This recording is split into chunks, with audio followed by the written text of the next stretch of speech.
harga emas lagi-lagi bikin heboh. Hari ini, Sabtu 17 Januari 2026, harga emas lokal di Pegadaian tembus Rp2.600.000 per gram. Sementara di pasar global, harga emas dunia tercatat di angka $4.600 Amerika Serikat per troy ounce. Dua angka ini bukan sekadar statistik, mereka adalah sinyal bahwa pasar sedang bergerak cepat dan banyak orang mulai panik.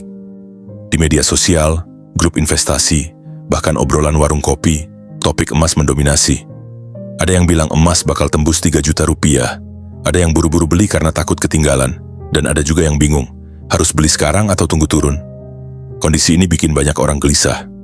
Di satu sisi, emas memang dikenal sebagai aset aman saat dunia lagi nggak stabil, tapi di sisi lain beli emas di harga tinggi tanpa strategi bisa jadi blunder besar.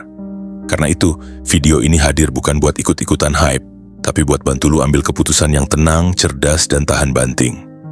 Kita akan bahas tuntas. Kenapa harga emas bisa naik setinggi ini di awal 2026? Bahaya psikologis FOMO yang bisa bikin rugi. Strategi beli bertahap biar nggak nyesel. Pentingnya pakai dana dingin, bukan uang kebutuhan. Solusi emas digital buat yang modalnya terbatas. Dan yang paling penting, prinsip investasi jangka panjang biar lu nggak panik kalau harga turun. Jadi kalau lu lagi mikir buat beli emas atau justru lagi bingung karena udah beli di harga tinggi, stay di video ini. Kita akan bedah semuanya dengan tenang, pakai data nyata, dan strategi yang bisa langsung lu terapkan. 1. Analisis kenaikan harga emas. Di awal tahun 2026, harga emas lokal di Indonesia resmi menembus Rp2.600.000 per gram. Sementara harga emas global tercatat di kisaran $4.600 Amerika Serikat per troy ounce. Ini bukan kenaikan biasa. Lonjakan ini adalah respons pasar terhadap tekanan ekonomi dan geopolitik yang makin liar dan tak terprediksi. Apa yang memicu kenaikan ini? Inflasi global yang tak terkendali. Sepanjang 2025, inflasi di berbagai negara melonjak akibat krisis energi, gangguan rantai pasok, dan pelonggaran moneter yang agresif. Ketika uang fiat kehilangan daya beli, investor mulai mencari aset yang tahan terhadap inflasi, dan emas adalah pilihan utama.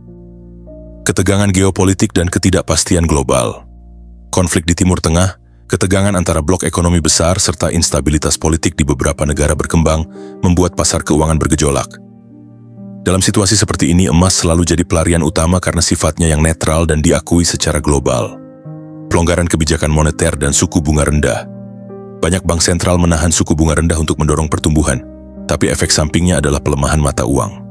Ketika dolar dan rupiah melemah, harga emas dalam satuan lokal otomatis terdongkrak. Lonjakan permintaan investor institusional dan retail. Laporan dari berbagai platform menunjukkan peningkatan pembelian emas digital dan fisik, baik oleh investor besar maupun individu. Ketika ketakutan meningkat, permintaan emas ikut melonjak, mendorong harga naik lebih tajam. Apakah ini akan berlanjut? Menurut analisis dari Finex dan Bareksa, tren ini bersifat struktural, bukan sekadar siklus musiman. Artinya harga emas berpotensi terus naik dalam jangka menengah, bahkan diproyeksikan bisa menembus Rp2.9 juta per gram jika tekanan global tidak mereda. Target harga global bahkan disebut bisa mencapai $5.000 Amerika Serikat per troy ounce dalam skenario ekstrem. Apa risiko di balik kenaikan ini? Volatilitas jangka pendek. Kenaikan tajam sering diikuti koreksi. Jika investor masuk di puncak harga tanpa strategi, risiko rugi tetap besar. Efek psikologis FOMO. Banyak orang tergoda beli karena takut ketinggalan, bukan karena analisis. Ini bisa berujung pada keputusan impulsif yang merugikan. Ketergantungan pada narasi emas selalu naik. Meski tren jangka panjang cenderung naik, emas tetap bisa turun dalam jangka pendek. Investor harus paham bahwa emas bukan alat spekulasi cepat. Kenaikan harga emas di Januari 2026 adalah sinyal penting bahwa dunia sedang tidak baik-baik saja. Tapi justru di tengah ketidakpastian ini, keputusan investasi harus makin tenang dan terukur. 2. Waspada bahaya psikologi FOMO. Kenaikan harga emas ke level Rp2.6 juta per gram di Januari 2026 memang bikin banyak orang heboh. Media sosial penuh dengan postingan orang yang pamer beli emas. Grup investasi ramai dengan prediksi harga bakal tembus Rp3 juta, dan berita ekonomi terus menyoroti tren ini. Di tengah hiruk-pikuk itu, muncul satu fenomena psikologis yang sangat berbahaya bagi investor, FOMO atau Fear of Missing Out. FOMO adalah rasa takut ketinggalan peluang. Otak kita dipicu oleh dorongan emosional. Kalau orang lain beli emas sekarang, gue juga harus ikut, kalau enggak nanti rugi. Masalahnya, keputusan yang diambil karena FOMO jarang didasarkan pada analisis rasional. Investor membeli bukan karena strategi tapi karena panik melihat orang lain sudah masuk pasar. Bahaya terbesar dari FOMO adalah membeli emas di puncak harga. Ketika harga sudah naik tinggi, peluang koreksi sangat besar. Pasar emas, seperti aset lain, bergerak naik turun. Lonjakan cepat biasanya diikuti penurunan untuk menyeimbangkan pasar. Kalau investor masuk di puncak karena FOMO, risiko rugi langsung mengintai. Bayangin beli emas di 2,6 juta rupiah per gram, lalu beberapa minggu kemudian harga terkoreksi ke 2,4 juta rupiah. Nilai investasi langsung turun dan rasa panik makin besar. FOMO juga memperburuk kondisi mental investor. Setiap kali harga bergerak muncul rasa cemas. Kenapa gue nggak beli lebih banyak kemarin? Atau kenapa gue nggak jual pas harga naik? Siklus ini bikin investor kehilangan ketenangan, padahal ketenangan adalah kunci dalam investasi jangka panjang. Akhirnya keputusan yang diambil jadi impulsif, beli terlalu cepat, jual terlalu cepat, dan hasilnya selalu merugikan. Analogi gampangnya, FOMO itu seperti ikut lari maraton tanpa latihan, hanya karena lihat orang lain sudah berlari. Lu mungkin bisa ikut beberapa langkah, tapi cepat atau lambat kelelahan datang, dan hasilnya bukan kemenangan melainkan cedera. Sama halnya dengan investasi emas, ikut-ikutan tren tanpa strategi hanya bikin keuangan cedera. Contoh nyata bisa dilihat dari tren kripto beberapa tahun lalu. Banyak orang beli Bitcoin di harga puncak karena FOMO, berharap cepat kaya. Tapi begitu harga turun drastis, mereka panik dan jual rugi. Pola yang sama bisa terjadi di emas kalau investor nggak hati-hati. Bedanya, emas memang lebih stabil tapi tetap ada risiko koreksi jangka pendek yang bisa bikin rugi kalau masuk tanpa perhitungan. Intinya, FOMO adalah musuh terbesar investor. Membeli emas harus berdasarkan strategi, bukan rasa takut ketinggalan. Jangan biarkan media sosial, hype, atau obrolan teman jadi alasan masuk pasar. Ingat, emas bukan sekadar tren, tapi aset jangka panjang. Kalau masuk dengan tenang dan terukur, emas bisa jadi pelindung kekayaan. Tapi kalau masuk karena FOMO, emas justru bisa jadi sumber kerugian.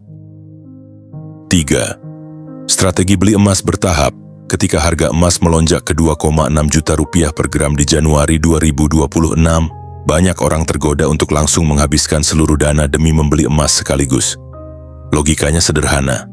Kalau nggak beli sekarang, nanti harganya makin naik. Tapi strategi itu justru berisiko besar. Pasar emas, seperti aset lain, bergerak naik turun. Membeli sekaligus di satu titik harga bisa membuat investor terjebak di puncak lalu panik ketika harga terkoreksi. Disinilah pentingnya strategi dollar cost averaging, DCA, atau membeli emas secara bertahap dalam jumlah kecil tapi rutin. Misalnya, alih-alih langsung beli 10 gram emas hari ini, investor bisa mencicil pembelian 1 gram per bulan selama 10 bulan. Dengan cara ini, harga rata-rata pembelian akan lebih masuk akal. Kalau harga naik, pembelian berikutnya memang lebih mahal. Tapi kalau harga turun, investor bisa beli lebih murah. Hasil akhirnya adalah harga rata-rata yang lebih stabil dibanding membeli sekaligus di satu titik. Strategi DCA bukan hanya soal angka, tapi juga soal kesehatan mental investor. Fluktuasi harga harian sering bikin orang cemas. Mereka terus memantau grafik, takut salah timing, dan akhirnya stres. Dengan DCA, fokus bergeser dari kapan waktu terbaik beli menjadi konsistensi beli. Investor nggak perlu panik setiap kali harga naik atau turun karena mereka tahu pembelian dilakukan secara rutin dan hasil akhirnya adalah harga rata-rata. Analogi gampangnya, bayangin lu mau isi tangki air. Kalau langsung dituangkan sekaligus, risiko tumpah besar. Tapi kalau diisi sedikit demi sedikit, air tetap masuk dengan aman dan tangki penuh tanpa kerugian. Sama halnya dengan emas. Beli bertahap bikin proses lebih aman, lebih tenang, dan lebih terkendali. Contoh nyata bisa dilihat dari investor yang disiplin membeli emas setiap bulan dengan nominal tetap, misalnya Rp500.000. Dalam setahun, mereka berhasil mengumpulkan emas dengan harga rata-rata yang lebih rendah dibanding orang yang nekat beli sekaligus di puncak harga. Bahkan ketika harga emas turun, mereka nggak panik, karena tahu pembelian berikutnya justru memberi kesempatan mendapatkan harga lebih murah. Selain itu, strategi DCA juga cocok untuk investor dengan penghasilan terbatas. Gaji UMR misalnya, sulit untuk langsung membeli emas dalam jumlah besar. Tapi dengan DCA, mereka tetap bisa menabung emas sedikit demi sedikit, tanpa mengganggu kebutuhan pokok. Hasilnya, emas tetap terkumpul, keuangan tetap sehat, dan mental tetap tenang. Intinya, strategi beli emas bertahap adalah cara paling realistis dan aman di tengah volatilitas pasar. Dengan DCA, investor bisa menghindari risiko beli di puncak, mendapatkan harga rata-rata yang lebih masuk akal, dan menjaga ketenangan mental dari fluktuasi harian. Karena dalam investasi emas, yang paling penting bukan timing sempurna, tapi konsistensi dan disiplin jangka panjang. 4. Penggunaan dana investasi dingin. Salah satu prinsip paling penting dalam investasi emas, dan sering diabaikan oleh investor pemula, adalah penggunaan dana dingin. Dana dingin berarti uang yang tidak akan dipakai dalam jangka waktu 3-5 tahun ke depan. Dengan kata lain, ini adalah dana yang benar-benar bisa ditidurkan tanpa mengganggu kebutuhan hidup sehari-hari. Kenapa hal ini krusial? Karena emas bukan instrumen untuk kebutuhan jangka pendek.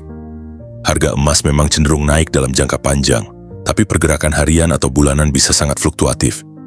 Kalau investor membeli emas menggunakan dana darurat atau uang kebutuhan pokok, risiko besar langsung muncul. Ketika ada kebutuhan mendesak, mereka terpaksa menjual emas di waktu yang salah, bahkan mungkin di harga rendah. Akibatnya, bukan hanya kehilangan potensi keuntungan, tapi juga bisa mengalami kerugian nyata. Bayangin skenario sederhana.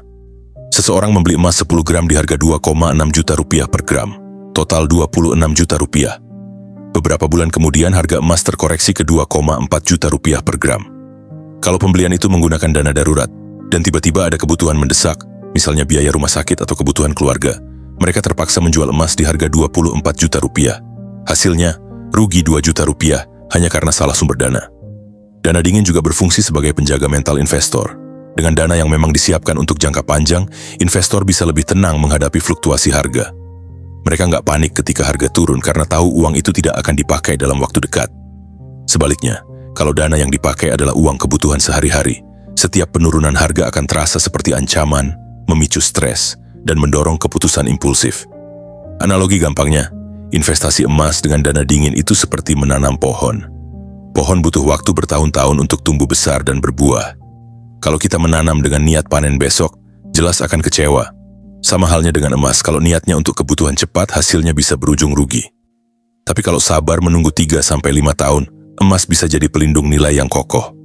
Contoh nyata banyak terjadi di masyarakat. Ada orang yang membeli emas dengan uang tabungan pendidikan anak berharap nilainya naik. Tapi ketika tiba waktunya bayar sekolah, harga emas sedang turun. Mereka terpaksa jual rugi, dan tujuan awal investasi gagal tercapai. Sebaliknya, investor yang menggunakan dana dingin, misalnya uang hasil bonus tahunan atau dana khusus investasi, bisa menahan emas lebih lama dan akhirnya menikmati kenaikan harga di masa depan. Intinya, jangan pernah gunakan dana darurat, uang kebutuhan pokok, atau dana jangka pendek untuk membeli emas di harga tinggi. Risiko jual rugi terlalu besar, dan mental investor bisa hancur karena tekanan kebutuhan. Gunakan dana dingin, biarkan emas bekerja dalam jangka panjang, dan nikmati hasilnya sebagai pelindung nilai kekayaan. 5. Solusi praktis emas digital. Di tengah harga emas yang melonjak hingga 2,6 juta rupiah per gram pada Januari 2026, banyak orang dengan modal terbatas merasa sulit untuk ikut berinvestasi. Membeli emas batangan fisik seringkali membutuhkan dana besar, minimal ratusan ribu hingga jutaan rupiah. Padahal, keinginan untuk melindungi nilai kekayaan dari inflasi dan ketidakpastian ekonomi bukan hanya milik investor besar, tapi juga masyarakat dengan penghasilan pas-pasan. Disinilah emas digital hadir sebagai solusi praktis dan inklusif. Emas digital memungkinkan investor membeli emas dalam nominal kecil, bahkan mulai dari Rp10.000. Artinya, siapapun bisa mulai menabung emas tanpa harus menunggu dana besar terkumpul. Dengan sistem ini, emas disimpan secara fisik oleh penyedia platform, sementara investor memiliki bukti kepemilikan dalam bentuk digital. Jadi, meskipun yang dibeli hanya pecahan kecil, nilai investasi tetap nyata dan bisa ditarik dalam bentuk emas fisik jika dibutuhkan. Keunggulan emas digital bukan hanya soal akses modal kecil, tapi juga soal fleksibilitas. Investor bisa membeli kapan saja melalui aplikasi tanpa harus datang ke toko emas atau pegadaian.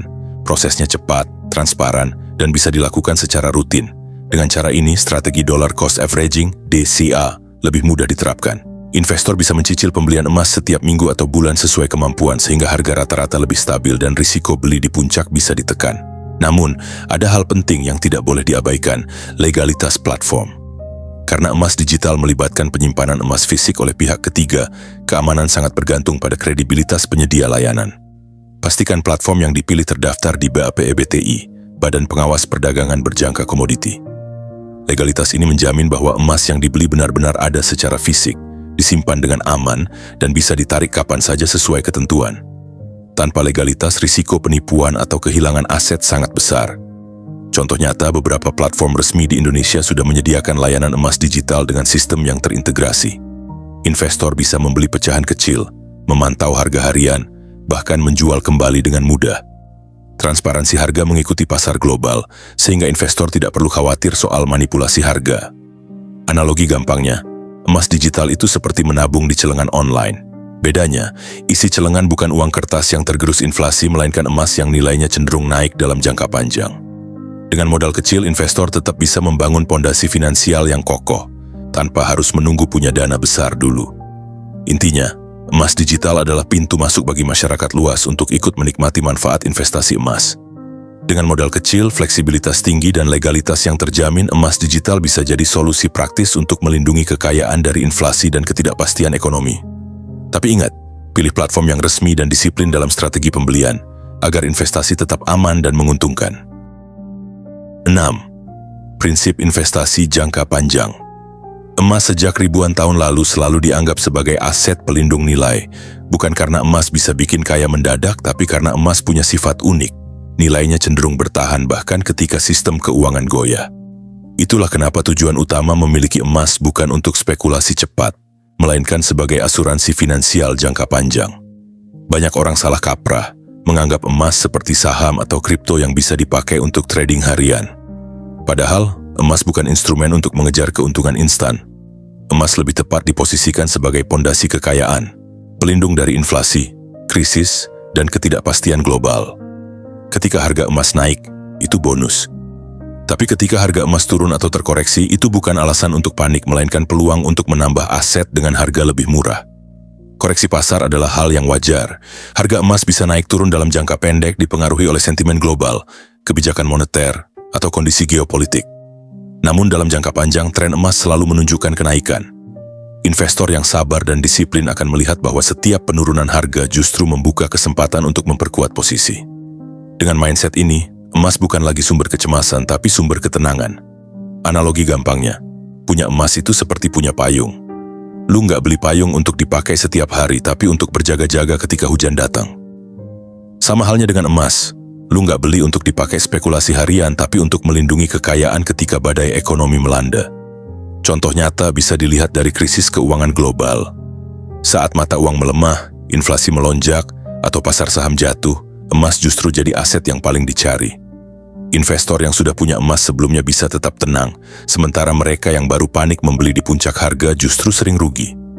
Intinya, prinsip investasi emas adalah kesabaran dan konsistensi jangka panjang. Jangan terjebak mentalitas cepat kaya, jangan panik saat harga turun, dan jangan tergoda menjual hanya karena ada koreksi. Jadikan emas sebagai pelindung nilai kekayaan, bukan alat spekulasi. Dengan mindset ini, emas akan benar-benar berfungsi sebagai asuransi finansial yang menjaga ketenangan hidup di masa depan. Jadi ingat, emas bukan untuk spekulasi cepat, tapi untuk perlindungan jangka panjang. Lihat koreksi harga sebagai peluang, bukan ancaman. Like kalau suka konten kayak gini, dan gua tunggu lu di video selanjutnya.